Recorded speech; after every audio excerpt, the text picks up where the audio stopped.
Yeah, good afternoon everybody. It's the big fella, Big Jim here, in his London Taxi International TX2 on a 2003 plate with about 285,000 miles on the clock. Very, very good afternoon to you. A good afternoon, a very good Tuesday afternoon. Is it about the 11th or the 12th of August? I wouldn't know because I'm on holiday. I don't even count the days. I don't even look at my clock. Very rarely look at my watch. And I certainly don't look at the calendar. All I know is everything's well. Life is good. And I thought I'd just knock this one up. We've got a real poxy day out here at the moment. It's really, the rain's coming down quite heavy. Excuse the shades, but the eyes have been playing up recently. Those of you that have joined my blog have probably looked at previous ones and seen that I had an eye operation done about 2 years ago, and I'm very susceptible to any bright lights. So, as I've said before in a previous one, I'm not trying to show off here and show what a cool dude I am, although you already know I am. I just use that to cut the light source down, and it assists my eyes. I'll tell you what I've done today. I've not been on for a few days, and I thought I'd sort of come back and answer a few queries. The YouTube page is growing, slow but sure. We're getting new people coming on board. And I've had a guy came on today, an early one this morning, actually. I picked up his email message and almost lost it because sometimes, as I've said, I don't get a confirmation that someone sent an email. Sometimes it doesn't ping on my phone, and it's only through me going back over the emails the listings that I've done, and there's quite a few up there now, boringly enough for you people, that I actually see when a new comment's there. So I actually see it. The guy's name is Biggus Dickus. Obviously takes that connotation from Monty Python, the Biggus Dickus sketch with Monty Python. All those of you old enough to remember it, it's quite a hilarious sketch.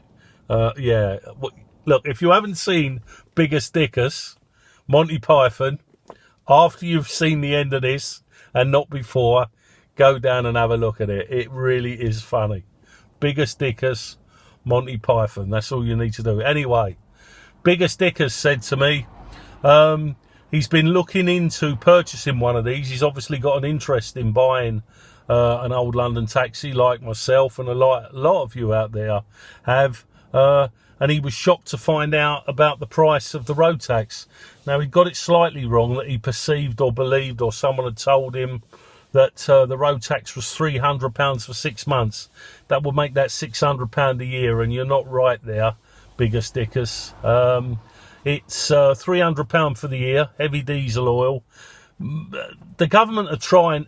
Gordon Brown rolled out a good few years ago, if you remember, tried to encourage everyone to get rid of their petrol cars and buy diesel. Everyone buy diesel. It's the way forward. It's going to be cheaper in the long run. You're going to be paying next to nothing for your diesel. They're more economical, they're more reliable, and they're better for the environment, he told everyone. And then subsequent politicians after that now look at the diesel word now as a bloody dirty word. And consequently, all us that still want to drive them, the big heavy diesels as it were. And remember, a London taxi is about 1.5 tons, just under 1.5 tons in weight. So it's a heavy old girl, a heavy old beast. They've decided to charge us accordingly and put us in the same tax bracket as some of the big Land Rovers and Range Rovers and MPVs out there, which is £300 a year. That's quite a lot of money. So you've got to take that on board before you purchase one of these. He said he's looking around. He also, Biggus Dickus, you think I enjoy saying that, don't you? It does make me smile. Don't forget, after we finished, Monty Python, Biggus Dickus. He also asked me, excuse me, about the insurance. And I told him to look back on some of my, an old blog that I done, a video on the early days, and I always list them what I'm talking about in the titles underneath if you expand it, and I explain the pitfalls and the trials and tribulations of trying to get insurance on these vehicles. remember I said there's probably 4 or 5 companies around that will, brokerage, that will actually insure you. So they hold you by the gonads there, they hold you by the knackers, and you can't go too far, so there's no price war or anything like that. You won't see one of these vehicles on confused.com or one of the other, you know, websites there that troll through and give you the best price. The registration numbers won't even show up. The moment you mention a taxi, LTI, Fairway, FX, whatever they are, they'll drop you thinking it's a commercial vehicle. So do your homework on that first. Get your price that you're going to be charged for whatever vehicle. So if it's an FX, just get onto these specialist companies, look them up on eBay.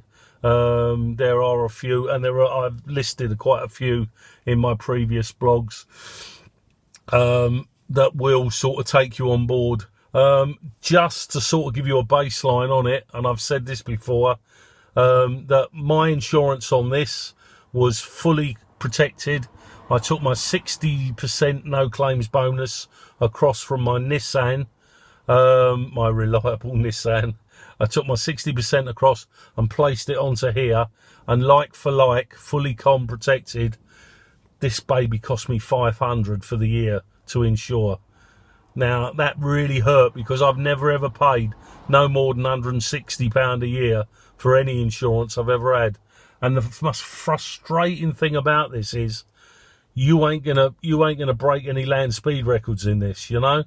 This thing is a 0 to 60. How long have you got? It's a 2.4 transit engine, basically, you've got inside here. A Duratalk 2.4 fuel injected diesel engine, but with the added bonus of 1.5 tons of weight. They're slow. They're not designed for racing around. So, and that's what annoyed me. And they're very safe because of the cage on these. They're so solid. And it's only after you go underneath them and you see the actual, the way they've been designed, old-fashioned way, but the sort of metalwork that they use on these, they're a solid structure. Your chances, touch Formica, of ever dying in one of these through a crush injury are pretty minimal. I'd imagine you'd have to get run over by a train or a massive Arctic, because they are so strong. They're designed to protect that person as well in the back, as well as me sitting here in the front. So they are a very heavy engine, a heavy bus or a heavy taxi. And because these insurance companies have got you by the knackers, 500 quid's about the average that you're going to pay. Some people have paid more than that and been restricted for the amount of miles. Some of them, they'll put some of these earlier ones on a classic insurance, and but they restrict you between 3,000 and 5,000 miles a year. Well, if you're going to use it as your daily run around, it ain't going to take you long to clock up 3,000 to 5,000 miles. In fact, I'll probably do about 8.5. It's just literally social domestic pleasure with commute to work. That's what this policy is. Protected no claims bonus, and I pay £500. Now, Biggus Dickus said as well, you know, that there's so many around at the moment. Well, again, as I've explained previously, Sadiq can't, and also Boris Johnson before him decided that no London taxis were to be over 15 years old. So they put a basic embargo on them and said, that's it, we don't have them over 15. Irrespective of the condition, even this car here, and as you know, this car now looks like it just came off the production line because I've spent time and money on it. It wouldn't be allowed back in there now because it's over 15 years old. They want all new cabs on the road. It's a trying time for taxi drivers at the moment, especially with the Uber saga that's going on down there and their drivers. I do wonder what's going to happen with the poor licensed taxi drivers in the future. They are really fighting for survival now, you know, and expected to go out and pay £45,000 for these new electric vehicles that I've also read on some blogs that people are totally not interested in them, and the ones that do have them say that they're very unreliable as well. I don't know. I've never owned one. I've got a big old heavy TX2 on a 2003 diesel. So if you're looking at sort of getting one, as I've said to him, to Biggus, get yourself a good one. You need something with a good shell, something with a good chassis, because they were prone to rust, these. You need to get a good one, and there are good ones that come out, but a lot of them are terrible and are rotten as a pear, and you're going to spend too much money on them. So let's say the wrecks are probably, you can pick anything up to £1,000, 800 to 1,000 for a wreck. You're talking about 15, 2 grand for something that half looks decent. Something that really looks decent between sort of 3 and 4. And anything that's really top of the range, you're talking 4s to 6s. That's what I've found anyway. So you can choose where you're going to go from there. Spares are very, very cheap on these, because there's millions of them about. Loads of second-hand spares as well, because a lot of them, rather than be sold, they were just smashed and crashed and cut up for spares. So a lot of big spares you can still get. All wings on these and panels are all bolt off, so there's no welding involved in that. It's pretty straightforward as stuff. The downtime on them is very, very small. You don't get a lot of downtime. They're bolted on and done. If you don't know what you're doing on these, there are a few specialist garages around, but they're supply and demand. Now, I live out in the wilds of West Sussex. There aren't any of these around. You know, if I see an old taxi around, I sort of stare across it, especially one of these. And this is not particularly old. This is on a 2003. So, but when you do see one, you know, it's unusual, which means that you're not going to get a specialist garage that only deals with these sort of vehicles. They're mostly a generic garage, sorry. And the trouble is with a generic garage, these are a law to themselves. They are a semi-commercial vehicle, and as such, a lot of the garages won't have the tools and the skills of their workforce to actually deal with these efficiently. So I make a trip whenever there's something that's too big, that needs to go up on a ramp and really be sorted out. I have to make a 26, 27 mile, probably a bit more than that, near on 30 mile each way journey to a garage over in Chessington that deals in taxis only. That's all they deal with. And the reason they do that is because they're on the A3 there by Tolworth. So the cabs are going past there every day. So they keep their business down on there. So you've got to factor that in. If you've got no knowledge of it, look at your base around by you. Birmingham's a big place that a lot of TXs around. Excuse me, for cabs. You should be all right in Birmingham. London, obviously, you're absolutely fine on that. You're all right in the big cities, because they tend to use these in the big cities because of the right reliability. These can stop, start all day on the automatic. The Japanese gearbox in here can stop, start all day. It's got a big oil cooler in on the front. 2 massive fans as well on it. Oil coolers forward of the fans. You never get the temperature gauge rising over half on this. It just sits there, unless you've got a head problem, obviously, and something goes wrong.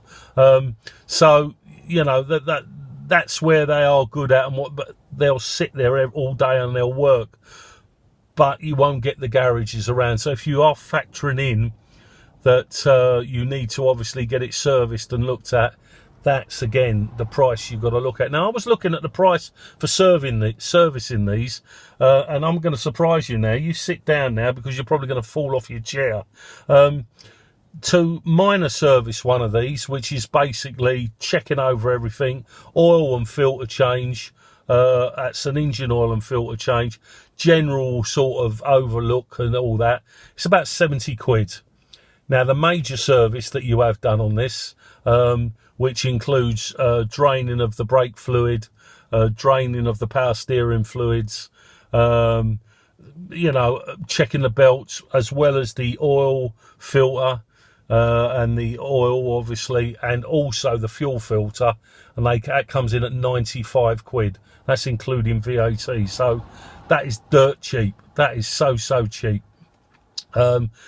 Factor that in as well with it in your when you're considering buying. So you can see the price can sort of mount up one of these.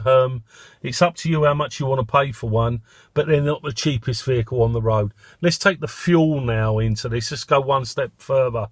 If you're thinking of one of these for a daily commute and running around because it'll be fun, it will be. It'll be fantastic. You'll enjoy it no end. If you're going to buy one of these because you need to save a little bit on fuel and money's tight, this is not the vehicle to own. The book says on these 34 miles to the gallon around town. Well, basically, this is doing 34 miles to the gallon, irrespective of if it's going up and down a dual carriageway or just driving around Sussex, because the roads are quite sort of wide down here and you can maintain speed. So I'm only getting 34 miles to the gallon. Now, what does that equate to, 34 miles to the gallon? Right, let me tell you.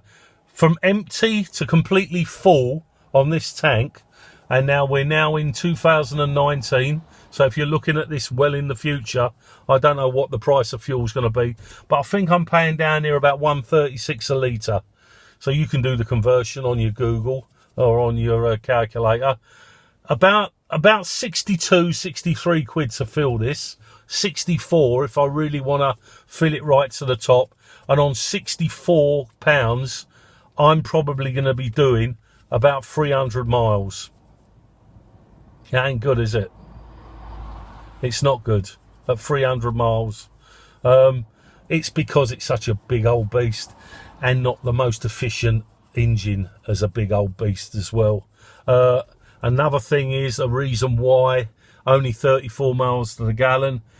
Look, this is hardly a Formula One racing car. This has got the aerodynamics of a brick.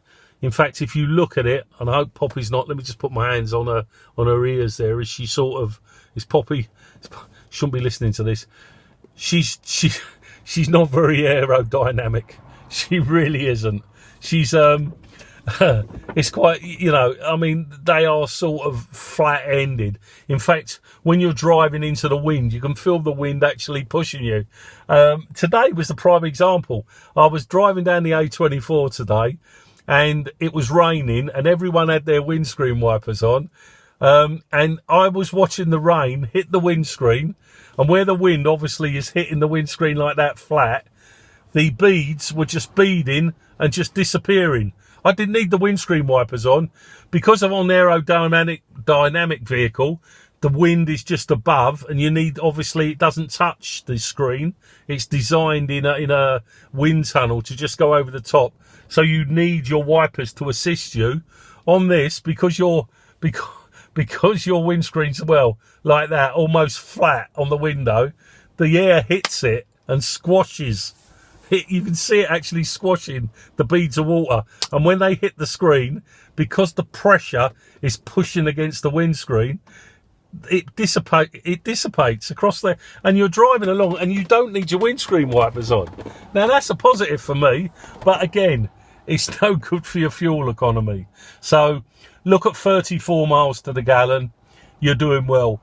Some other people on here have said that it's even less than that. And I know when I first got this, it was probably doing about 25 because it was so chugged up. It had been around London all the time. Engine couldn't breathe.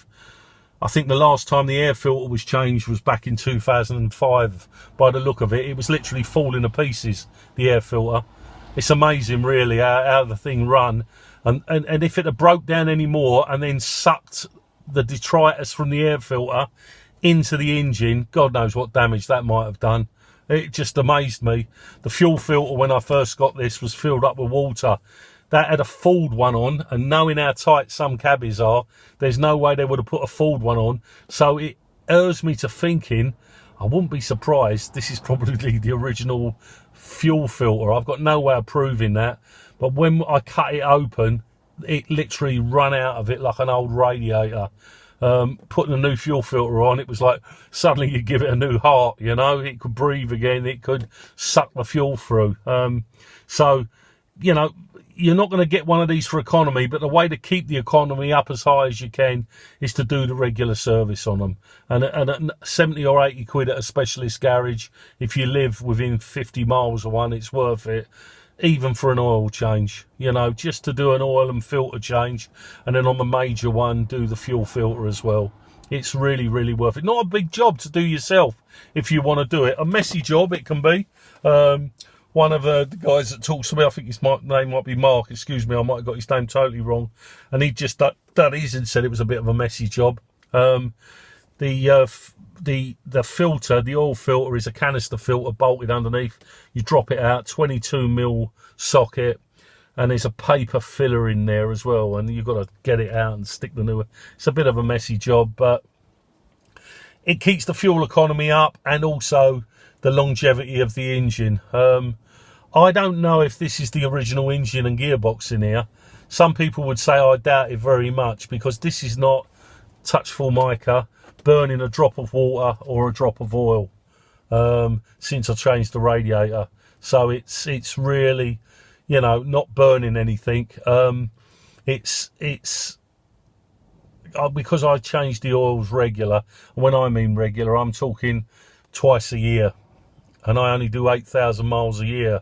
So that's, to me, is the most important. The lifeblood, putting oil in there, good quality oil.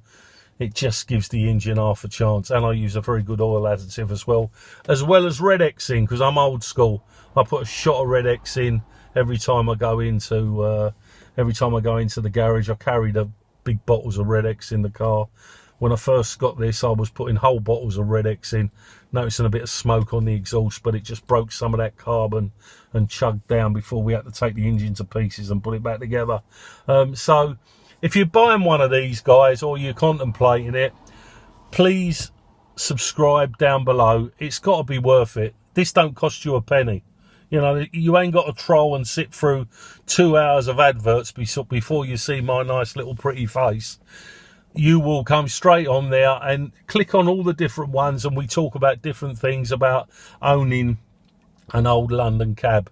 It sounds like I've been really negative about it, telling you the reasons why you shouldn't buy a London cab.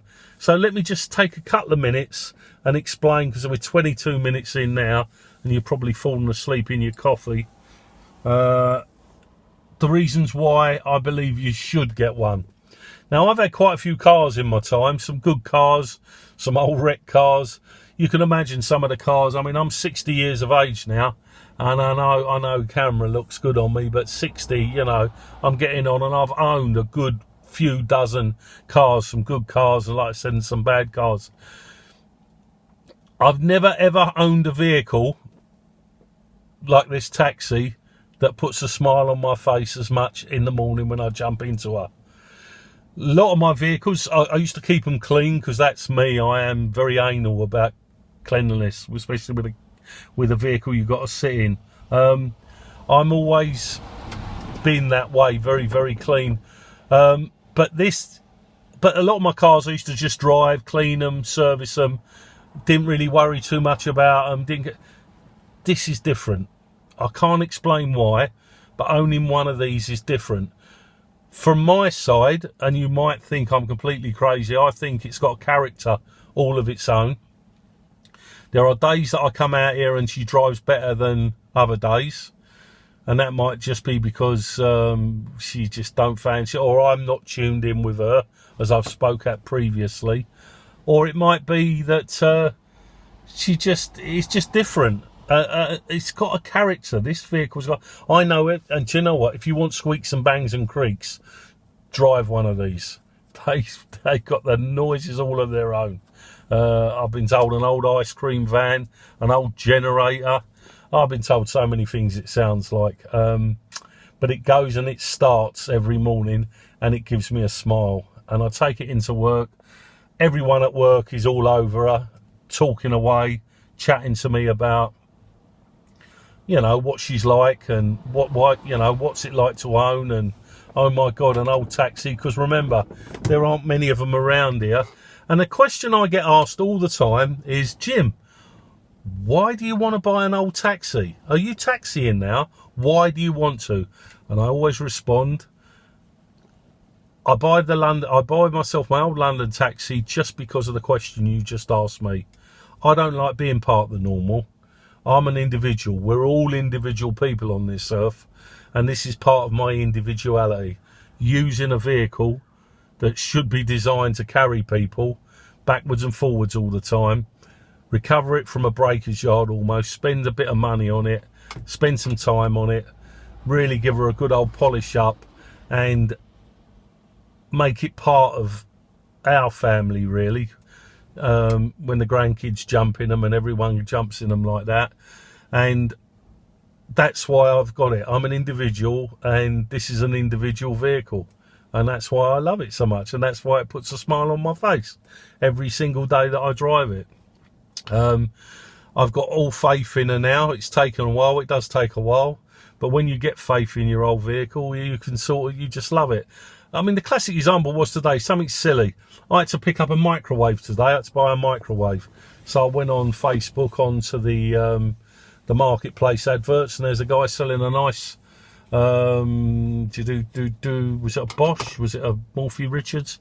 I can't remember. I think it was a Bosch. It was a microwave. But it was a combination microwave. Absolutely everything. Clicked on the button. Yep, mate, I'll have that. Over to his house. Straight out. No loading it in the boot, lifting the boat, open up the back doors, just throw it in the back. And it's a big old microwave as well. It's one of the big ones. It just swallows it up. It'll swallow up furniture if you want to do moving in here. It'll do so much, and it'll give so much back to you. And one of the best things it gives back to you is a smile every day. And you really can't ask for more than that, can you? A smile. If it gives you a smile when you take one out.